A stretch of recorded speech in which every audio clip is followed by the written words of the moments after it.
Good morning. मैं Ramkaran Patel, lecturer electrical, government polytechnic college Jalore.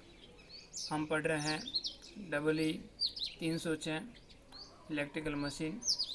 हम देख रहे थे कि स्पीड कंट्रोल कैसे की जा सकती है 3 फेज इंडक्शन मोटर की। इसको स्पीड कंट्रोल के अलग अलग मेथड के बारे में हमने देखा और उसमें से एक मेथड पोल चेंजिंग मेथड को हमने अच्छे से एक्सप्लेन किया, कंप्लीट किया। आज हम लेते हैं दूसरा मेथड जो कि है stator voltage control method. Stator voltage control method. देखिए, ये सपोज हमारी मोटर है, 3 फेज इंडक्शन मोटर। हमें इसके जो स्टेटर को जो इनपुट सप्लाई मिल रही है, जो ये सप्लाई मिल रही है, इसके वोल्टेज को कंट्रोल करना है। इस मेथड में वोल्टेज को कंट्रोल करते हैं और वोल्टेज को कंट्रोल करने के बाद किस तरीके से स्पीड कंट्रोल हो जाती है वो सारी चीज़ें हम डिटेल में देखेंगे। पहले देखते हैं कि क्या तरीका है जिसकी मदद से हम वोल्टेज को कंट्रोल कर सकते हैं। तो आज मॉडर्न टेक्नोलॉजी भी आ गई है और पुराने वाली भी टेक्नोलॉजी है। बहुत सारे तरीके हैं जिसकी मदद से हम स्टेटर के वोल्टेज को बहुत ही आसानी से कंट्रोल कर सकते हैं। एक एक करके हम देखते हैं।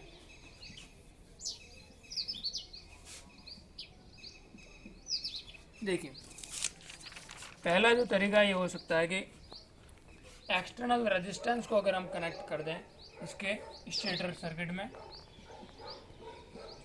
Connecting external resistance in stator circuit. क्या करेंगे, वेरिएबल रेजिस्टेंस लेने होते हैं। ये 3 फेज के लिए हम डायग्राम बना रहे हैं।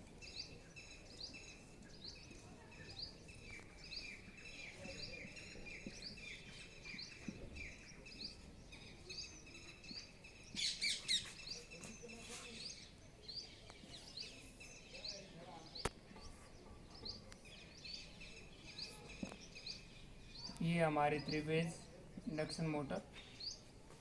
अब देखें, ये इनपुट सप्लाई थी RYB। हमने यहाँ पर इसके स्टेटर सर्किट में वेरिएबल रेजिस्टेंस कनेक्ट कर दिए। इन रेजिस्टेंस को हम वेरी करके इसके जो आउटपुट है, यानी कि यहाँ का मोटर का जो टर्मिनल वोल्टेज है, उसको हम बड़ी आसानी से वेरी कर सकते हैं। इसमें एक डिसएडवांटेज ये देखने को मिलता है कि चूँकि हम यहाँ पर रेजिस्टेंस को कनेक्ट कर रहे हैं तो रेजिस्टेंस के कारण पावर लॉस होगा और इस वजह से इस एफिशिएंसी में कमी देखने को मिलेगी। दूसरा जो तरीका है वो है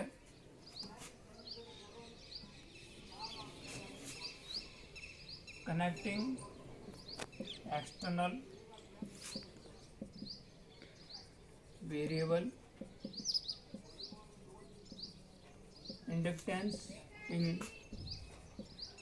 स्टेटर सर्किट। देखिए, अब क्या करेंगे, यहाँ पर जो रेजिस्टेंस हमने कनेक्ट किए थे उसके स्थान पर हम इंडक्टेंस यहाँ पे कनेक्ट कर देंगे।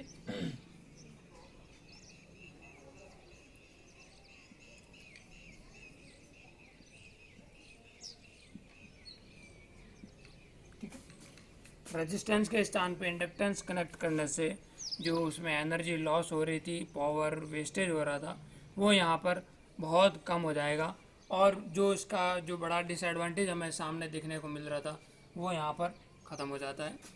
और यहाँ पर अगेन हम इनको वेरी करके यहाँ के टर्मिनल वोल्टेज को वेरी कर सकते हैं। तीसरा, अगर हम मेथड की बात करें,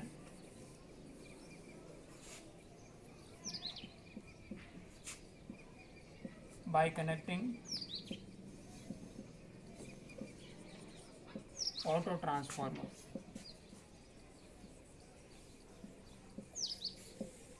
यहाँ पे हम इनपुट में ऑटो ट्रांसफार्मर कनेक्ट कर देते हैं और हम जानते हैं कि ऑटो ट्रांसफार्मर की मदद से भी हम आउटपुट के जो टर्मिनल वोल्टेज है उसको वेरी कर सकते हैं। देखिए,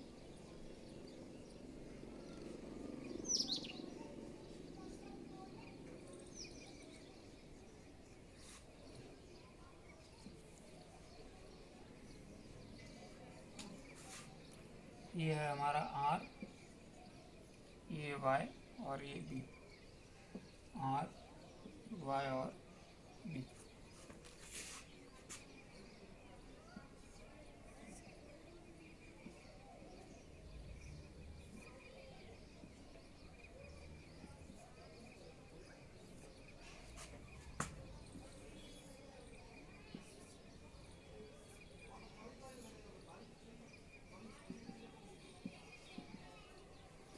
ठीक है, तो इस प्रकार हमने ऑटो ट्रांसफार्मर यहाँ पे कनेक्ट कर दिया।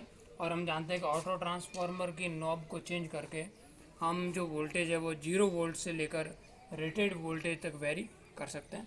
तो इस प्रकार हम यहाँ का जो मोटर का टर्मिनल वोल्टेज है वो हम बहुत ही स्मूथली वेरी करके इसको दे सकते हैं। तो ये भी एक तरीका है।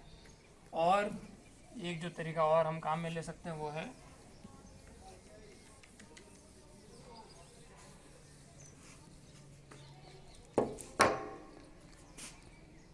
D thyristor voltage controller.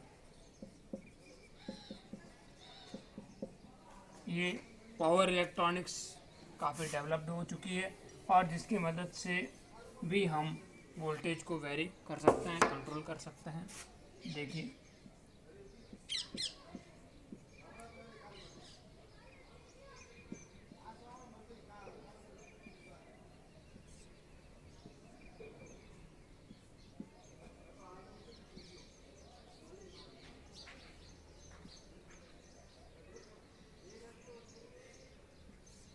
यहाँ पर हम हर एक फेज में एंटी पैरेलल कनेक्टेड थायरिस्टर को यूज़ कर रहे हैं।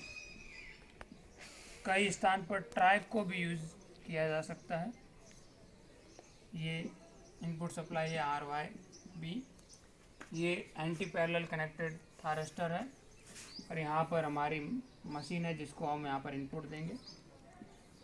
तो इस प्रकार थायरिस्टर की जो फायरिंग एंगल है या कह सकते हैं कंडक्शन एंगल है, इनको वेरी करके इनका आउटपुट वोल्टेज हम चेंज कर सकते हैं। यानी कि जो मोटर को इनपुट वोल्टेज मिल रहा है उसे हम चेंज कर सकते हैं। तो ये सारे तरीके थे जिस तरीके से हम स्टेटर के वोल्टेज को कंट्रोल करते हैं या चेंज करते हैं। अब आगे देखते हैं कि वोल्टेज को वेरी करने से स्पीड के ऊपर क्या फ़र्क पड़ता है।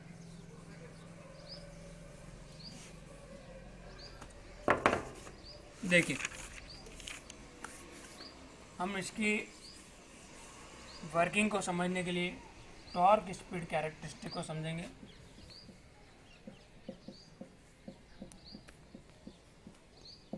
टॉर्क स्पीड कैरेक्टरिस्टिक कहो या टॉर्क स्पीड कर्व भी आप कह सकते हैं।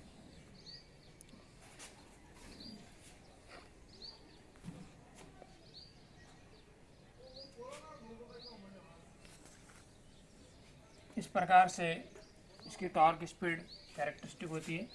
ये जो स्पीड होती है इसे सिंक्रोनस स्पीड कहते हैं। इस एक्सेस पे हम स्पीड को लेंगे और इस एक्सेस पे हम टॉर्क को लेंगे। ये टॉर्क मशीन का स्टार्टिंग टॉर्क कहलाता है, ये इसका मैक्सिमम टॉर्क हो जाता है। टॉर्क बढ़ रहा है उसके बाद में मैक्सिमम हो जाएगा और कम हो जाता है। मैक्सिमम टॉर्क यहाँ पर इनिशियली यहाँ पर 0, यहाँ पर हमारी जो स्पीड है वो 0 होएगी। अगर हम स्लिप को भी साथ में लेकर चलें तो यहाँ पर जब स्पीड 0 होती है स्लिप 1 हो जाती है, यानी कि स्लिप 100% है। यहाँ पर जैसे जैसे बढ़ते जाते हैं सिंक्रोनस स्पीड पर स्लिप 0 हो जाती है। और ये जो पॉइंट है जहाँ पर टॉर्क मैक्सिमम होता है उसे एस टी मैक्सिमम, यानी कि वो स्लिप का मान जिस पर हमारा टॉर्क मैक्सिमम हो जाता है, एस टी मैक्सिमम, या कई किताबों में एस एम लिखा हुआ भी मिलता है। अब देखिए,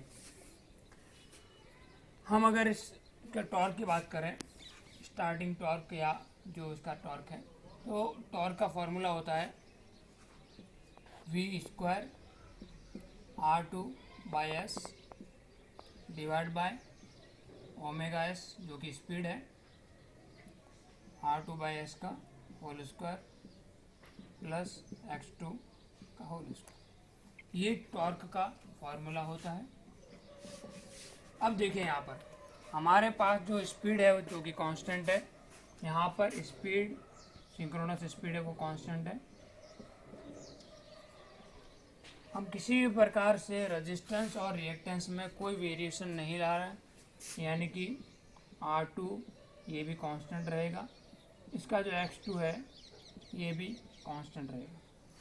अगर हम इसकी बात करें तो R2/ST maximum equal to X2 होता है। इसका मान निकालें तो ST मैक्सिमम ये डिपेंड करेगा R2 डिवाइड बाई X2 पर, ठीक है। क्योंकि हम इन दोनों में कोई चेंज नहीं कर रहे हैं, इसलिए हमारा ST मैक्सिमम भी यहाँ पर चेंज नहीं होगा, कांस्टेंट होगा। तो ST मैक्सिमम यानी कि वो स्लिप जिस पर टॉर्क मैक्सिमम होता है वो भी यहाँ पर कांस्टेंट रहेगा। कहने का मतलब कि हम वोल्टेज को वेरी करने से टॉर्क में वेरिएशन आएगा, लेकिन मैक्सिमम टॉर्क हमेशा इसी पोजीशन पर होगा, इसकी पोजीशन चेंज नहीं होगी। हाँ, इसकी वैल्यू ज़रूर चेंज हो जाएगी, ठीक है। तो ये सारी बातें। इसके बाद में हम देखते हैं कि टॉर्क और वोल्टेज में क्या रिलेशन है। जब ये सारी चीज़ें हमने कांस्टेंट बता दी तो अब वोल्टेज वो प्रोपोर्शनल होता है, टॉर्क प्रोपोर्शनल होता है वोल्टेज के स्क्वायर के। और ऐसे ही अगर हम टी मैक्सिमम की बात करें, टी मैक्सिमम का फार्मूला होता है V² divide by omega S into 2x, ठीक है। अगेन ये सारी चीज़ें कांस्टेंट है, इसलिए मैक्सिमम टॉर्क भी प्रोपोर्शनल होगा V² के। अब ये हमने कर्व देखा, ये सारे क्वांटिटीज़ को हमने समझा। अब किस प्रकार वोल्टेज को में वेरिएशन लाने से, वोल्टेज को चेंज करने से स्पीड पर क्या प्रभाव पड़ता है, टॉर्क पे क्या प्रभाव पड़ता है, ये सारी बातें हम अगले वीडियो में देखेंगे। इस वीडियो में इतना ही, धन्यवाद।